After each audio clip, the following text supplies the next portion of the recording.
Deux partout pour ce premier match entre Stone Kras et le Paris Saint-Germain. Bon, pas grand-chose à retenir hein, si ce n'est que le match nul. Honnêtement, des deux erreurs défensives, c'est quand même assez incroyable. Alors moi, pour moi, hein, je n'ai pas gardé le match parce que pour moi, ça ne servait strictement à rien. Franchement, pour moi, c'est rien quoi. Genre, faut pas oublier que le Stone Kras a déjà commencé, ce n'est pas leur premier match amical. D'ailleurs, je crois que leur championnat a déjà commencé. Ils ont fait un gros match, je crois, contre une autre équipe, le Rapide de Vienne, je crois, si je ne me trompe pas. Les deux grandes équipes d'Autriche, qu'ils ont perdu, d'ailleurs, si je ne me trompe pas. Donc, je pense que c'est voilà, c'est un match qui va se remettre en route, etc. Bon, le débrief n'était pas prévu.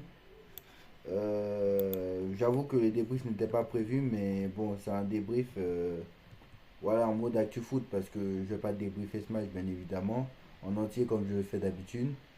Euh, Il y a un jeune joueur qui a été buteur et peut-être que ce mec-là sera l'avenir, qui sait. Donc voilà, Mbaye. Donc peut-être que ce joueur Mbaye, il faudra le surveiller de près. Honnêtement, j'ai commandé le maillot sur. Vous avez parlé du site zofoot.com. J'ai vu un autre Elite Fan Store et c'est un très bon site de maillot que je recommande. Peut-être que la prochaine fois, vous me rappelez, je vais me mettre le lien en description peut-être. Mais voilà, Elite Fan Store. Donc voilà, c'est quand même assez incroyable. Donc voilà, j'ai commandé le maillot à 28 euros, très bonne qualité. On me livre je crois entre le 10, alors je crois que j'ai pas eu entre le 12 et le 22 ou un truc comme ça, ou entre le 12 et le 24. Donc si j'ai de la chance, je l'aurai pour le match contre le Havre, mais j'ai des doutes, honnêtement, j'ai des doutes. Donc, donc si j'ai de la chance, je l'aurai pour le premier match contre le Havre. Mais sinon, à coup sûr, je l'aurai contre Montpellier. Donc voilà. Normalement, je dois l'avoir contre Montpellier. Donc voilà. Carlos Soler, buteur, ça fait plaisir. Colomwani, passeur décisif, ça fait plaisir. On a vu que voilà, c'est des joueurs voilà, qui n'ont pas été bons l'année dernière, surtout pour. Alors Soler, c'est plus compliqué. Donc voilà.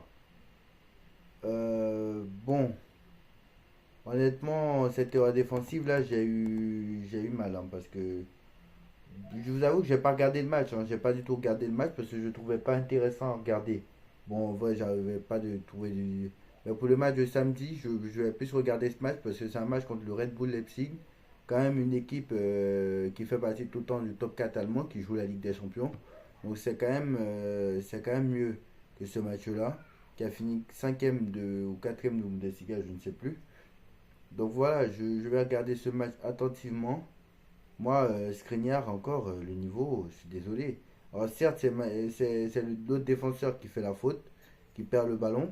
Mais Skriniar, honnêtement, je vais vous dire la vérité. Hein. S'il n'y a pas deux défenseurs centraux minimum qui viennent, honnêtement, je vais vous dire la vérité. Hein. Déjà je vais vous dire que c'est un miracle qu'on ait été en demi-finale. Alors d'accord, on mérite d'aller en demi-finale, hein, parce qu'on a fait de bons matchs quand même. Mais c'est un miracle. C'est grâce première chose, c'est grâce à un penalty qui tombe du ciel à la 99e minute contre Newcastle qu'on est en demi-finale. Première chose, qu'on a passé les entreparties grâce à ça. Déjà que tu t'es fait chicoter 4-1 contre Newcastle et 2-1 contre le Milan. Si Giroud, voilà, on va pas aller dans les détails, mais voilà, il s'est passé trop de choses cette saison en Ligue des Champions. Le carton rouge contre Newcastle, non, pardon, le penalty qui tombe du ciel contre Newcastle. D'ailleurs, pour ce match, Beraldo est sorti sur blessure. Donc, le penalty qui tombe du ciel contre Newcastle.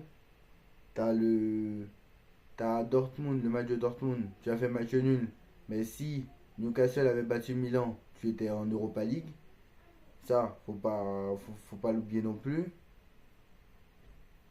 en huitième de finale, tu tombes contre la Real Sociedad alors que tu as fait une deuxième, et que toi, normalement, dans les tirages, c'est au Poissard, bah non, pas du tout. Et en plus, cette année, on avait tout pour la gagner, quoi. Parce que même si on était mauvais, etc., on avait les tirages avec nous, on avait quand même la chance avec nous, on avait même la chance, on avait les tirages avec nous, et en plus de ça, on finit deuxième, et on finit, c'est-à-dire on finit deuxième, et on va affronter la Real Sociedad, sans manquer de respect à la Real Sociedad. Ce n'est pas non plus le Barça, ce n'est pas le Real, ce n'est pas le City, ce n'est pas le Bayern, alors qu'avant, même on finit premier, on va affronter une équipe qui a gagné 5 ou 6 Ligues des Champions. Je me rappelle de quand on a terminé premier devant le Bayern en 2018, première saison de Neymar, deuxième saison de Unai Emery. Première saison où il y avait Neymar et Mbappé, on a affronté le Real tenant du titre, même double tenant du titre, alors qu'on a fini premier. On s'en rappelle de la saison où on avait fini premier devant Naples et Liverpool, on a allé affronter Manchester United, même si ce n'est pas une grosse équipe, grosse équipe, grosse équipe. Voilà, c'est pour moi, si tu étais supérieur à Manchester United, tu aurais dû passer. Surtout que quand tu as gagné 2-0 en Angleterre, avec l'équipe type de Manchester United, sans Cavani et sans Neymar. Donc moi, à un moment donné, voilà, c'était la meilleure année pour aller peut-être, c'était la bonne année honnêtement. L'année pour la gagner, c'était 2022-3-2024. Même s'il y avait le Real, je pense que même une finale, on aurait été tous contents parce que moi, ça me reste en travers de la gorge parce que honnêtement, si. Parce que j'ai un ami qui me dit, oui, il y a Tourelle, il a fait la meilleure saison du PSG parce qu'il allait en finale de Ligue des Champions. D'accord, ça a été la meilleure saison. Mais pour moi, on pourrait toujours en débattre. Mais après la saison que vient de faire Luis Enrique, moi je vous dis, Luis Enrique, ça a été la meilleure saison de l'histoire du PSG. Voilà, j'ai pas peur de le dire. Si lui il dit que la saison de Tourelle c'est la meilleure, moi je peux dire que la saison de Enrique c'est la meilleure. Parce que juste demi-finale de Ligue des Champions, ce n'est pas rien. Alors d'accord, il y a de la chance. D'accord, il y a le Barça où il y a eu carton rouge. D'accord, il y a la Real Sociedad. D'accord, il y a le fait que Milan elle n'est pas allée gagner à Newcastle.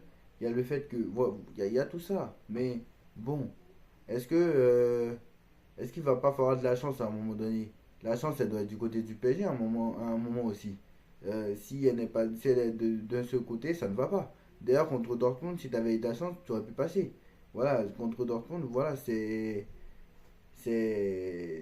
criminel, mais c'est. En fait, ce qu'on a fait contre Dortmund, ça aurait dû nous arriver contre le Real. Parce que normalement, c'est contre le Real où on aurait dû perdre comme ça. Parce que honnêtement, voilà, nous on aurait perdu comme ça contre le Real, j'aurais dit oui. Mais franchement, contre Dortmund, c'était criminel. Et même si, voilà, honnêtement, voilà.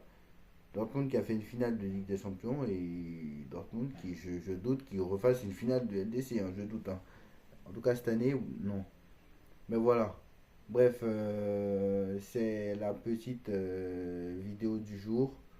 Moi, je pense que très clairement, va falloir attendre. Moi, je pense que cette saison, va falloir rien en attendre. Voilà, rien en attendre. Peut-être même que cette saison va être pire que la saison dernière. Et pour moi-même, je souhaite qu'elle soit pire que la saison. Parce qu'en fait, certains ne comprennent pas que. Moi, j'entends encore des gens qui disent oui, cette année, on a une équipe taillée pour gagner la. Non, non, non. Et quand vous voyez deux bons premiers matchs, deux, trois bons premiers matchs, c'est pas bon. Soyez lucide comme moi, je le fais. Parce que moi, j'ai toujours été pragmatique.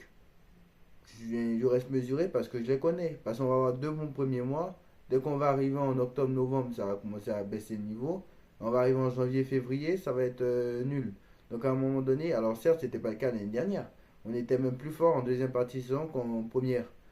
C'est ce qui a fait que je pense que Luis Enrique a dû négliger Dortmund parce qu'il s'est dit, bon écoutez, vu qu'on a fait match nul là-bas et qu'on a gagné 2-0 au parc et que cette année on est en deuxième partie de saison, on est plus fort qu'en première, on va devoir pouvoir le faire, mais c'était pas comme ça. Donc voilà, moi je pense qu'il faudra rien en attendre cette saison. La vraie saison de transition c'est cette année-là parce que Mbappé est parti et que va falloir le remplacer. Mais par qui? On n'a toujours pas trouvé remplaçant Mbappé. Peut-être que ça ne sera pas fait. Donc voilà, on aura bien 2-3 saisons au calme. Je vous annonce que le Real va gagner la Ligue des Champions. S'il ne la gagne pas, c'est que vraiment on les a explosés. Parce que ça se trouve, Alors après, j'ai dit qu'aussi, ça se trouve, Mbappé, il a le Real, ils vont arrêter de gagner, hein, je l'ai dit, hein. Mais il y a de grandes chances qu'ils soient encore plus forts. Donc voilà, il y a de... Moi, je dis, ils seront encore plus forts. Mais ça se trouve, il va arriver au Real, un peu comme le Bayern. Voilà, Harry Kane, il arrive au Bayern, ils ont arrêté de gagner, minimum. Au moins, quand ils étaient nuls, le Bayern, au moins, ils gagnaient au moins le championnat. Mais voilà, depuis qu'Harry Kane est arrivé, voilà, on a compris. Donc voilà. Donc j'espère que Paris ira le plus loin possible en Ligue des Champions cette année. Et bon, nous, c'est pas la Ligue des Champions qui nous intéresse. C'est de prendre le plaisir à voir notre équipe. Et voilà, construire sur la durée. Et voilà, même si on serait énervé d'être éliminé, bien évidemment. Le but, c'est d'aller au bout. Mais bon, voilà. Dites-moi en commentaire ce que vous en pensez. On like. Alors, pour rappel, hein, je vous l'avais dit, hein, le Bayern, l'OM avait mis 94 ans avant de remporter sa première Ligue des Champions. Le Barça, ils ont mis 93 ans avant de remporter leur première Ligue des Champions. United, ils ont mis 90 ans avant de gagner leur première Ligue des Champions. Et Munich, ils ont mis 74 ans avant de gagner leur première Ligue des Champions. United, qui a 3 LDC. Le Bayern, qui a 6 LDC. Le Barça, qui a 5 LDC. L'OM a 94. L'OM a une LDC, pardon. Voilà. Donc à un moment donné, faut arrêter. Même je suis sûr, le Real n'a pas mis 54 ans à gagner une LDC. La première LDC du Real, c'est en 1956. Le Real a été créé en 1902. Voilà, un truc comme ça. Un truc comme ça, hein, ou 1802, je sais plus. Je crois bien, hein. Je vais regarder. Real Madrid. Ça se vérifie très vite, hein. Donc voilà, Real Madrid. Voilà. Voilà, il a été formé en 1902. La première LDC du Real, c'était en 1956, je crois, si je ne me trompe pas. Alors, palmarès. Voilà. C'était en 1956, mais bon. Voilà, bon. C'est quand même. Voilà, ils ont mis 54 ans à gagner une Ligue des Champions. Voilà. Bon, c'est vrai que Paris a 54 ans là maintenant. Donc voilà. Donc ce n'est pas non plus. Et si même le Real Madrid a mis 50